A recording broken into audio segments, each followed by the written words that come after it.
Hey everybody, this is going to be a short video showing people what the new Apache grip from VIRPIL looks like, properly mounted to the collective and to a chair. There's not a lot of information on the internet about this at the moment, bits and pieces scattered around Discord forums, so hopefully this will be of use to others.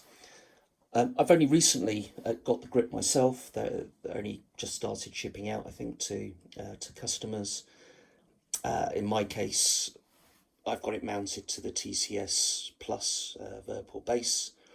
The grip itself, a lot longer than the standard grips that originally came with the VIRPIL Collective Collection, the Shark and the Hawk grips, probably about double the length. But actually, in use, it's not proved to be too bad, as long as you can mount the actual base and the pivot a little bit further back on the chair itself. You can see here that I've also got the counterbalance kit installed, and the actual arm and frame that it's sitting on is the new one from Monstertech, not the standard one that comes with the VIRPIL base itself. So you might notice on the top left hand corner an additional screw and catch for the spring to keep it tensioned. That doesn't come as standard on the older mounting systems. So just for your awareness there, you will need to either make some adjustments, which could just be drilling a hole, of course, to be able to mount that additional tension holding device for the screw there. Now with the base itself, I'm recording this on my iPad, by the way, so apologies for the shakiness.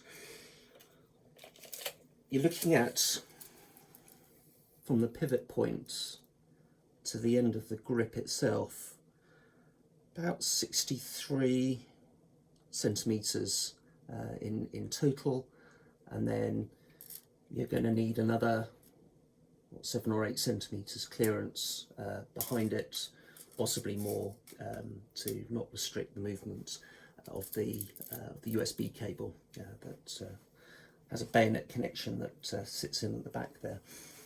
In terms of the actual length of aluminium extrusion we've got here on the mount, we're looking at about 27 centimeters there, again using the Monstertech mounts, not the default mounts that you get from VIRPIL that comes with the base. In fact, looking at this standard mount from VIRPIL, it does look like they have the additional screw hole there for the spring tension holding device, retention device. But then if I rotate it 90 degrees, it doesn't appear to be on this side. So depending on how you have this mounted, if this is the mounting option that you've gone for, you might be all right in this orientation, but you're going to have some work to do if it's in that orientation, I would say. It may be that it will fit into that square punch hole there. Looking at the screw size, yeah, possibly it would, but it probably wasn't originally designed for that. So something to be aware of. What else can I tell you about it? The grip itself, it's not particularly heavy, but of course, because of its distance from the pivot or the hinge point of the VIRPIL base at the back there, it obviously has quite a big effect to the feeling of motion on the device itself. Now, the way I've set mine up is, it's probably worth mentioning, people that don't own one of these or aren't familiar with it, you've basically got 3 settings on this device itself. Once you've tightened up the connection to the base, there's the tensioner of the counterbalance spring to offset the weight of the rotational force and the weight of the grip and the collective base itself.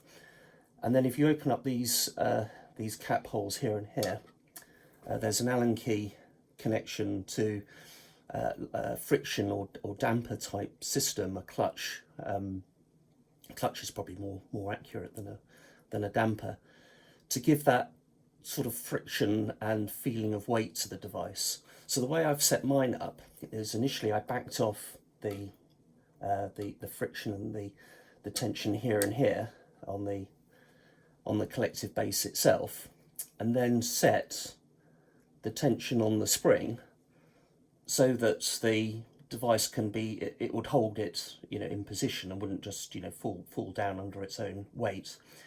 And once that was set, start increasing the friction here and here to give the grip a bit more feeling of mass and weight, because you can set it to be literally as light as a feather if you so wish, but of course that doesn't feel particularly realistic. And likewise, if you go too far, you get the issues of stiction and having to use additional force to move the collective, but then a jerky motion up and down, which doesn't feel great either. But as it's set at the moment, I'm really happy with it. I've got a bit of feeling of weight, and it obviously holds position perfectly thanks to the combination of a little bit of friction from the from the clutches there, and the counterbalance system being set as well. What else can I share with you that's useful? The armrest of the MFC chair. You can adjust these in and out, up and down, and you can turn the armrest so to avoid collision. Honestly, I feel like it does get in the way ever so slightly, and myself, maybe this is the topic for another video, I've actually made some adjustments to my armrest, which has a quick release lever under here to allow you to slide it in and out from the chair for the comfort factor, and to obviously remove its obstruction from your joystick type devices, your peripheral devices. But what I've actually cut a groove into the mechanism that holds the armrest in place, so I can actually slide this out and completely remove it, and that's something that I feel actually works better than leaving the armrest in place. But of course, if you're using the chair for like a task-based system, an office chair essentially, then the comfort factor of having the armrest is something that you want there. That's the beauty of the MFC chair setup. If we take a closer look at the grip itself,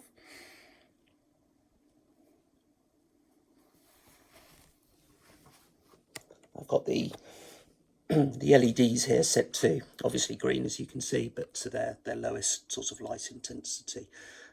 I play in VR, but I find it a bit of a distraction if the LED lights are particularly bright. There's a lot of buttons. I don't pretend to be an expert on this. I'm still learning how to use it. I've seen some comments online about there being a lot of play in the buttons themselves. There is some play in the button. I can try and show you with maybe this one here. So I can push it forward and backwards that much before I feel it start to engage with the with the switch mechanism. So I can push it to there and then click on. So there's that level of play and motion in the switch before it actually engages. These covers are plastic. Honestly, I don't mind. I think it feels fine. The actual feeling of the joystick as well, it feels fine as well. It doesn't feel as nice as the Prime Constellation Prime joystick grip I've got over there, which is a mostly metal construction. But I've got no complaints with the feel of the plastic on the Apache grip itself. It feels nice and smooth. It's very rigid. Yeah, no, you can't feel any of the join or mold marks in it at all. Very happy with it overall.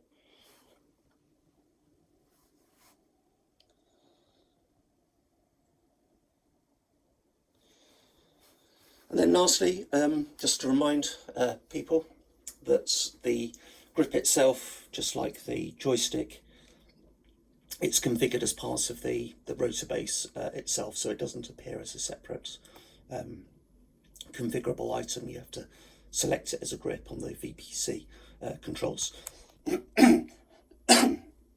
Sorry about my voice, I've been recovering from flu from last week, so my voice is going a bit. So I'm going to leave it there. Thanks for watching. Leave any questions and I'll do my best to answer them.